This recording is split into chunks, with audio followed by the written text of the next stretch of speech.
अब आप में से बहुत सारे लोग सोच रहे होंगे कि आज अचानक हिस्ट्री का ये चैप्टर क्यों खोल रहा हूं। देखिए, अक्टूबर का ये हफ्ता बड़ा ऐतिहासिक है क्योंकि इसमें इतिहास की वो तारीखें हैं जिन्होंने कश्मीर का भविष्य तय किया था। 1947 26 अक्टूबर का दिन जम्मू कश्मीर का भारत में विलय हुआ था और 27 अक्टूबर को कश्मीर बचाने के लिए भारतीय सेना श्रीनगर पहुंची थी, जिसे इन्फेंट्री डे के तौर पर मनाया जाता है।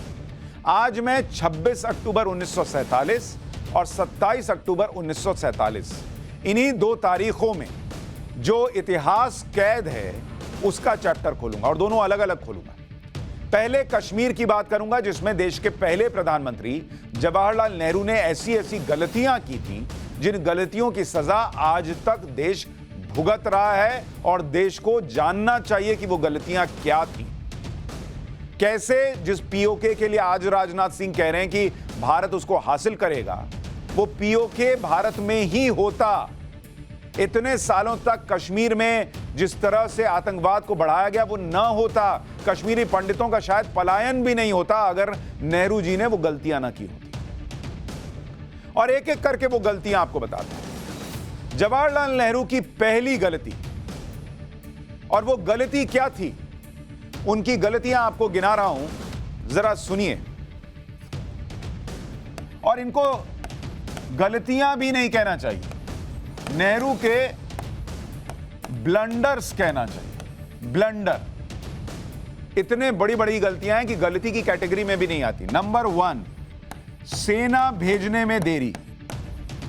अब इसका पूरा इतिहास आपको बताऊंगा कि क्यों ये एक ब्लंडर जैसा है। इसको आप सुनेंगे तो हैरान रह जाएंगे कि ऐसा कैसे हुआ। जिस दुविधा और देरी को इतिहास के पन्नों में कई लोग लिख चुके हैं कि नेहरू के ब्लंडर जैसा था, वो क्या था उस वक्त की घटना से समझिए। भारत में जम्मू कश्मीर का विलय 26 अक्टूबर 1947 को। 27 अक्टूबर की सुबह भारतीय सेना श्रीनगर पहुंची, लेकिन जम्मू कश्मीर पर पाकिस्तान का हमला कब शुरू हुआ था? 5 दिन पहले, सेना के पहुंचने के 5 दिन पहले 22 अक्टूबर को हमला शुरू हो चुका था। पाकिस्तान की तरफ से 22 अक्टूबर को ही करीब 200-300 ट्रक कश्मीर में घुस चुके थे और ये ट्रक पाकिस्तान के इशारे पर हमला करने वाले कबायलियों से भरे हुए थे। क्योंकि पाकिस्तान की सेना नहीं लड़ रही थी, उन्होंने बड़ी स्मार्टनेस दिखाते हुए कबायलियों को भेजा था।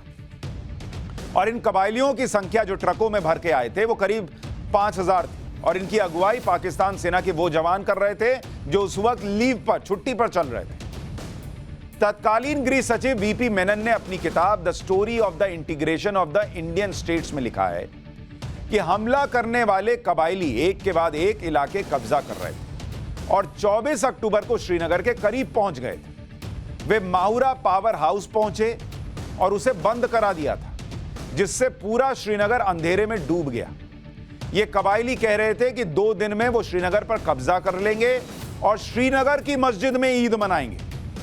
ये हालत बन चुकी थी श्रीनगर के अंदर 22 अक्टूबर को, और 22 अक्टूबर को पाकिस्तान ने घुसपैठिए भेजे। 24 अक्टूबर को भारत सरकार को पता चला कि घुसपैठिए पीओके के मुजफ्फराबाद तक आ चुके हैं और वहां पर कब्जा कर चुके हैं और वहां से श्रीनगर की तरफ बढ़ रहे हैं। उस वक्त भारत में सरकार के अंदर क्या चल रहा था वो तत्कालीन गृह सचिव वीपी मेनन ने अपनी किताब में विस्तार से लिखा। उन्होंने लिखा कि 24 अक्टूबर को जम्मू कश्मीर के महाराजा हरि सिंह ने तुरंत भारत सरकार से मदद की अपील की। 22 को कबायली घुसे, 24 को उन्होंने अपील कर दी महाराजा हरि सिंह ने कि कश्मीर को बचाइए। भारत सरकार को यह जानकारी दी गई कि कश्मीर में हमलावर तेजी से आगे बढ़ रहे हैं और लूटपाट कर रहे हैं। 25 अक्टूबर को लॉर्ड माउंटबेटन की अध्यक्षता में डिफेंस कमेटी की बैठक हुई। इस कमेटी ने महाराजा हरि सिंह की मदद की अपील को माना और सेना भेजने पर चर्चा। लॉर्ड माउंटबेटन ने इस बात पर जोर दिया कि भारतीय सेना तब तक एक्शन नहीं लेगी जब तक सरकार के पास पूरी जानकारी नहीं आ जाती। अरे भाई, क्या जानकारी आनी थी ये किसी को समझ में नहीं आता। राजा हरि सिंह खुद बता रहे हैं कि ये लोग यहां घुस गए हैं, श्रीनगर में अंधेरा कर दिया है, पूरा श्रीनगर लुट जाएगा। इनको था कि हम अपना, अच्छा ये माउंटबेटन कह रहे हैं, लेकिन वो जो कह रहे हैं उसमें नेहरू जी जो चाहते वो कह सकते थे, क्योंकि वही उस वक्त भारत का नेतृत्व कर रहे थे, लेकिन वो एक अंग्रेज की सुन रहे थे। 25 अक्टूबर को हालात की जानकारी लेने के लिए तत्कालीन गृह सचिव वीपी मेनन को कश्मीर भेजा गया। वीपी मेनन ने यह जानकारी दी कि हालत काफी खराब हो गया है। 26 अक्टूबर ब्रिटिश और भारतीय अधिकारियों ने यह तय किया कि कैसे एक्शन लेना है, और फिर विलय पर हस्ताक्षर के बाद 27 अक्टूबर को 5 दिन बाद सेना भेजी। आपको ध्यान रखना चाहिए कि जवाहरलाल नेहरू लॉर्ड माउंटबेटन की सलाह बहुत मानते थे, और खास तौर पर कश्मीर के मुद्दे पर नेहरू लॉर्ड माउंटबेटन से ही सलाह लेते थे, जबकि देश की बाकी रियासतों को जोड़ने के लिए सरदार पटेल को फ्री हैंड दिया गया था। लेकिन कश्मीर के मसले पर सरदार पटेल साइडलाइन कर दिए गए थे, और इस मामले में लॉर्ड माउंटबेटन की राय से नेहरू चल रहे थे। तो अगर पटेल साहब की सुने होते, अगर कश्मीर में सेना पहले भेजी होती, अगर लॉर्ड माउंटबेटन की न सुनकर नेहरू जी अपने हिसाब से कुछ सोचकर करते, भारत के लिहाज से सोच के करते, तो शायद सेना पहले जाती और स्थिति कुछ और होती। सेना भेजने में जो देरी हुई, इसे नेहरू जी का पहला ब्लंडर माना जाता है। अक्सर यह कहा जाता है कि जम्मू कश्मीर के भारत में विलय में जो देरी हो रही थी, वो महाराजा हरि सिंह की तरफ से हो रही थी। लेकिन यहां एक एंगल शेख अब्दुल्ला का भी है, जिनके प्रति नेहरू का बहुत झुकाव था। शेख अब्दुल्ला हमेशा से कश्मीर पर राज करना चाहते थे। आजादी से पहले 1946 में शेख अब्दुल्ला कश्मीर के राजा हरि सिंह के खिलाफ क्विट कश्मीर अभियान चला रहे थे, जिसके लिए शेख अब्दुल्ला को महाराजा ने गिरफ्तार भी कर लिया था। मतलब शेख अब्दुल्ला चाहते थे कि महाराजा हरि सिंह ही कश्मीर छोड़ दें। क्यों भाई, वो ऐसा क्यों चाहते थे? क्योंकि उनको हिंदू राजा पसंद नहीं। शेख अब्दुल्ला की रिहाई के लिए खुद जवाहरलाल नेहरू कश्मीर पहुंच गए थे। सोचिए कितनी मित्रता रही हो। वो तो महाराजा हरि सिंह ने नेहरू जी को रोक लिया। शेख अब्दुल्ला मानते थे कि कोई हिंदू कैसे कश्मीर पर राज कर सकता है। भारत की आजादी और बंटवारे के बाद 2 अक्टूबर 1947 को शेख अब्दुल्ला ने एक भाषण दिया था, और उस भाषण में कहा था कि अगर राज्य के लोग पाकिस्तान के साथ जाने का फैसला करते हैं, तो वो पहले आदमी होंगे जो उस पर साइन कर देंगे। मतलब ये भाई साहब तैयार थे कि अगर वो चले जाना चाहेंगे पाकिस्तान के साथ, तो मैं साइन कर दूंगा। और नेहरू जी इनसे दोस्ती निभा रहे थे। इतना होने के बाद भी जवाहरलाल नेहरू का लगाव शेख अब्दुल्ला के प्रति बना रहा। 26 अक्टूबर 1947 को जम्मू कश्मीर के मुद्दे पर जवाहरलाल नेहरू के घर पर एक बैठक हुई। इसमें जम्मू कश्मीर के तत्कालीन प्रधानमंत्री मेहर चंद महाजन मौजूद थे, जो नेहरू से मिलने के लिए जम्मू से दिल्ली आए थे, और उन्होंने तत्काल सैन्य मदद मांगी, जिसके लिए नेहरू असमंजस में थे। तब महाजन ने नेहरू से साफ साफ कह दिया था कि शेख अब्दुल्ला की नेशनल कॉन्फ्रेंस को जो शक्ति देनी है दीजिए बॉस, लेकिन श्रीनगर में इसी शाम सेना भेज दीजिए, नहीं तो मैं लाहौर चला जाऊंगा और जिन्ना से बातचीत करूंगा, क्योंकि श्रीनगर को बचाना जरूरी है। मेहर चंद महाजन ने इस बैठक के बारे में अपनी आत्मकथा में भी लिखा है कि शेख अब्दुल्ला, जो उस समय पीएम आवास में ही रह रहे थे, पीएम आवास में शेख अब्दुल्ला रह रहे थे, सुन रहे हैं, वो उनकी बातें भी सुन रहे हैं। नेहरू जी से बात चल रही है और वो सुन रहे हैं शेख अब्दुल्ला। और जब बातचीत में निर्णायक मोड़ आया, तो अब्दुल्ला ने एक पेपर नेहरू जी के पास भिजवा दिया। नेहरू जी ने पेपर पढ़ा और कहा कि जो आपकी राय है वही शेख साहब की राय है। यानी जब मेहर चंद महाजन ने नेहरू से यह कहा कि शेख अब्दुल्ला की नेशनल कॉन्फ्रेंस को जो चाहिए ताकत वो दे दीजिए, यही बात शेख अब्दुल्ला ने पकड़ ली और नेहरू से कहा कि वो महाजन की राय मान लें। तो आप समझ पा रहे होंगे कि क्यों पूरे देश में को जोड़ने के लिए जिन पटेल जी को जिम्मेदारी दी गई, कश्मीर के मामले में उनको साइड रखा गया। वहां नेहरू जी की दोस्ती शायद उबाल मार गई। वहां शेख अब्दुल्ला की वजह से सेना भेजने में शायद देरी हो गई। यह इतिहास के पन्नों में लोगों ने लिखा है, हम अपनी मर्जी से नहीं कह रहे।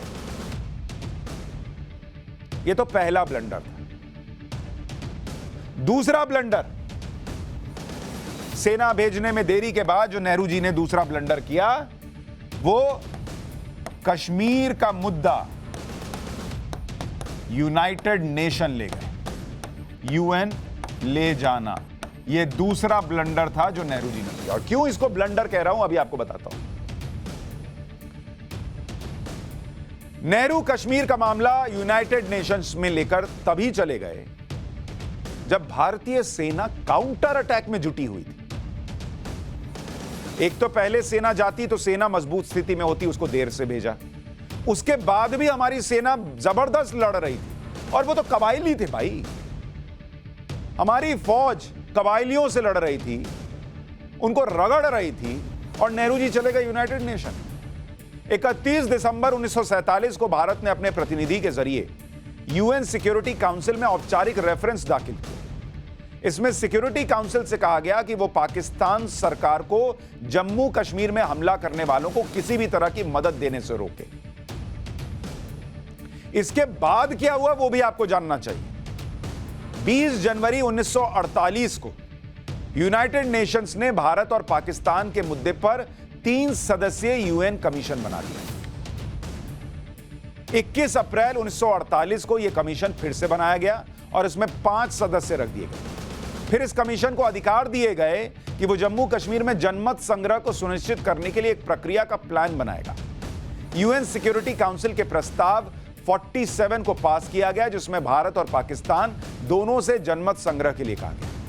फिर जनवरी 1949 को यूएन कमीशन ने प्रस्ताव पास किया, जिसमें कश्मीर में जनसंग्रह के लिए प्रक्रिया की बात की गई।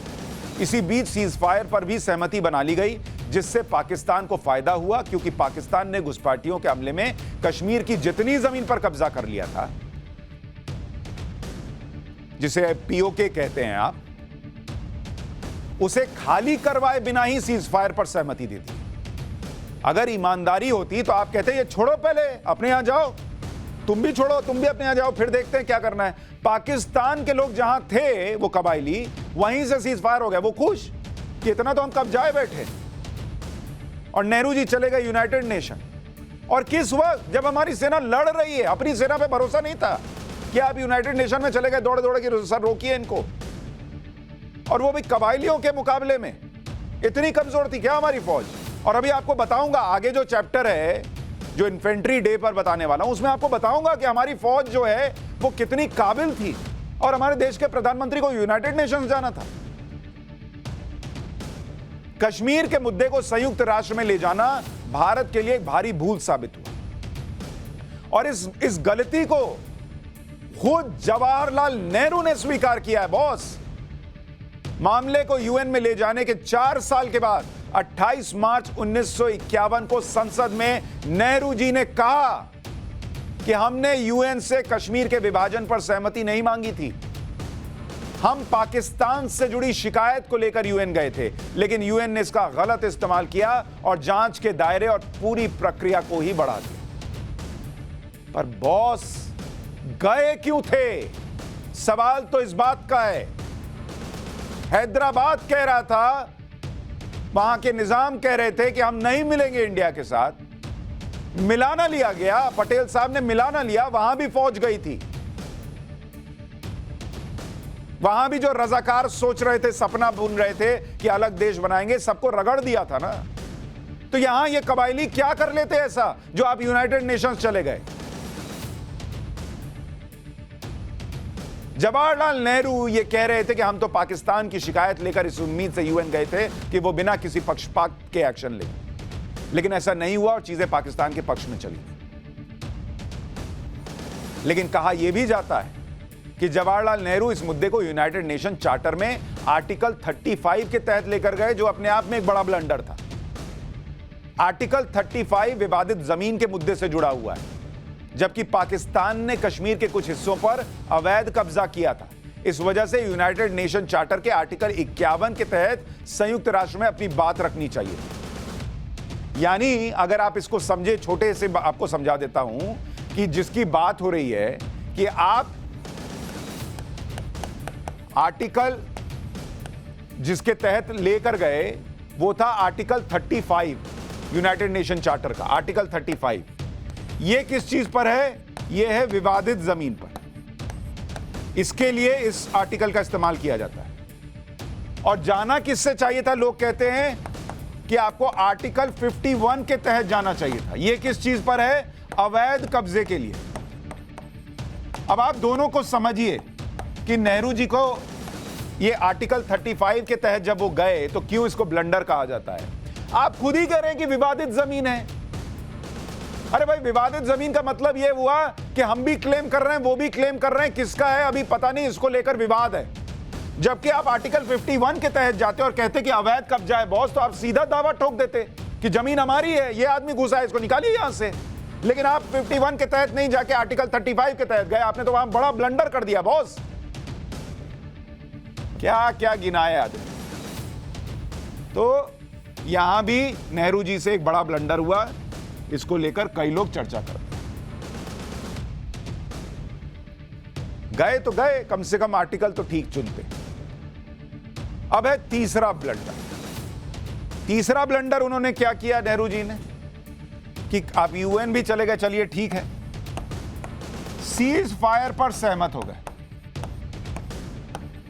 अरे भाई, आप सीज फायर के लिए कैसे सहमत हो गए जब वो आपके एरिया में घुसे हुए हैं? 27 अक्टूबर 1947 को भारतीय सैनिक कश्मीर में पहुंचे और लड़ाई शुरू हो गई। 8 नवंबर को भारतीय सेना ने श्रीनगर पर, 9 नवंबर को बारामूला पर और 13 नवंबर तक उरी को अपने कब्जे में ले लिया। इतना ही नहीं, और सुनिए, 25 नवंबर को भारत की सेना कोटली और झांगर के इलाकों तक पहुंच गई थी, जो अब पाकिस्तान के कब्जे वाले कश्मीर में है। मतलब भारतीय सेना पीओके में घुस गई थी। 15-20 दिन के अंदर भारत की सेना ने कश्मीर में बाजी पलट दी थी। भारतीय सेना जिस तेजी से पाकिस्तानी सैनिकों को पीछे धकेल रही थी, उससे लगा कि भारत पूरे इलाके पर अब कब्जा वापस ले लेगा। यहां तक कि भारतीय सेना पाकिस्तान के कब्जे वाले कश्मीर में मीरपुर तक पहुंचने वाली थी। लेकिन 21 नवंबर 1947 को जवाहरलाल नेहरू ने संसद में एक बयान दिया, जिसमें उन्होंने अपना पुराना वादा दोहराया, जिसमें उन्होंने कश्मीर में जनमत संग्रह कराए जाने का वादा किया। मतलब यहां आपकी टीम मैच जीत रही थी और आप कह रहे हैं कि नहीं, हम स्टेडियम में जो लोग मैच देखने आए उनसे पूछेंगे कि मैच किसको जीतना चाहिए। तो आपने तो अपनी टीम को खुद हरा दिया। नेहरू ने कहा कि संयुक्त राष्ट्र की निगरानी में कश्मीर के लोगों को इस बात का मौका दिया जाएगा कि वो अपने भविष्य का फैसला कर सके। क्यों भाई, क्यों कश्मीर के लोगों को मौका दिया जाएगा? जब सारी रियासतें जो हैं वो भारत में मिल रही हैं, वहां जनमत संग्रह नहीं कराया गया, तो कश्मीर में जनमत संग्रह क्यों होगा? कई लोग कहते हैं इसमें इनकी दोस्ती आड़े आ रही थी, वही शेख अब्दुल्ला वाली दोस्ती। इस बयान को मौखिक सीज फायर के रूप में माना गया, क्योंकि इसके बाद सेना को पीओके के झांगर से लौटने के लिए कह दिया गया। सेना सोच रहे हैं, पीओके में घुसी भी, वहां से कह रहे हैं सुनो वापस आ जाओ।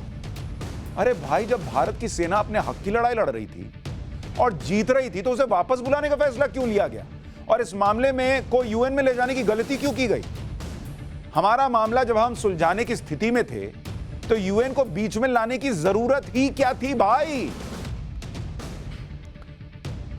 अगर उस दिन भारतीय सेना को नहीं रोका जाता तो आज पीओके जैसा कोई शब्द ही नहीं होता।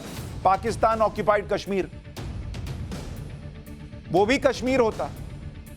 इसके अलावा राजा हरि सिंह से जो समझौता हुआ था, उसमें नेहरू की तरफ से लॉर्ड माउंटबेटन ने कहा कि ये मेरी सरकार की इच्छा है कि जैसे ही कश्मीर में कानून व्यवस्था बहाल हो जाए और उसकी धरती पर आक्रमणकारियों को हटा दिया जाए, तब जनमत संग्रह के जरिए विवाद को सुलझाया जाएगा। यानी नेहरू की इस जनमत संग्रह वाली जिद ने आज पाकिस्तान को पीओके दिलवा दिया। भारतीय सेना के ऑफिसर रहे ब्रिगेडियर जॉन परशुराम दलवी की किताब है हिमालयन ब्लंडर। उसमें लिखा गया है कि जब हालात भारत के हक में थे और भारतीय सेना की पोजीशन ऐसी थी कि हम युद्ध के मैदान में कुछ हासिल कर सकते थे, तब जवाहरलाल नेहरू कश्मीर विवाद को यूएन में ले गए और 1 जनवरी 1949 को सीज फायर हो गया, जिस वजह से कश्मीर का 1/3 हिस्सा पाकिस्तान के कब्जे में आ गया। यूएन के दखल के बाद भी कश्मीर का विवाद नहीं सुलझा। इतिहास में यह सवाल हमेशा रहेगा कि हमने सीज फायर की घोषणा क्यों की भाई, जब खुद पाकिस्तान ने नहीं माना था कि हमलावर उसके सैनिक हैं। जब वो मान ही नहीं रहा है कि जिससे लड़ रहे हैं वो उसके सैनिक हैं, तो रगड़ देना था उन सैनिकों को। वो मान नहीं रहा कि ये हमारे सैनिक है। आप कह रहे हैं कि हम सीज फायर कर लेते हैं दोनों देश। अरे जब उसका सैनिक ही नहीं है तो देश से क्या सीज फायर कर रहे हैं भाई? किताब में लिखा गया, इसलिए सीज फायर से हमने खुद ही अपने लिए एक मुसीबत खड़ी कर ली। सीज फायर लाइन को तय करने में बहुत पैसे खर्च हुए, हमारी सेना के हाथ बांध दिए गए। ये सेना के अधिकारी कह रहे हैं। किताब है हिमालयन ब्लंडर, पढ़ लीजिएगा। सीज फायर के वक्त जो सेनाएं जिस हिस्से में थी उसे ही युद्ध विराम रेखा माना जाए, जिसे एलओसी कहते हैं। इस तरह कश्मीर के एक हिस्से पर पाकिस्तान का अवैध कब्जा हो गया, जिसे पाकिस्तान ऑक्यूपाइड कश्मीर यानी पीओके कहते हैं।